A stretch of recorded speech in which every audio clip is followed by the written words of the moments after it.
18 na loka at naaliw sa nakakatuwang trip na ito ni Bunso Justin sa kanyang suot na belt.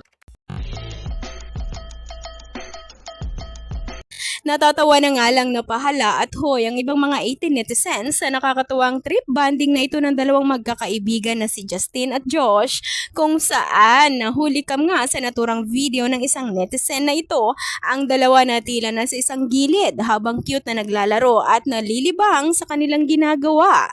Sa umpisa nga ng video, makikita na tila natutuwa itong si Josh sa magandang suot na belt ni Justin. Dahilan kaya parang tuwang-tuwa itong pinaglalaroan ni Josh ang dulo ng belt sabay pinaiikot-ikot ito. Marami naman ang natuwa sa ginawang reaction ni Josh sa video, dahilan kaya natatawa na lang ang lahat.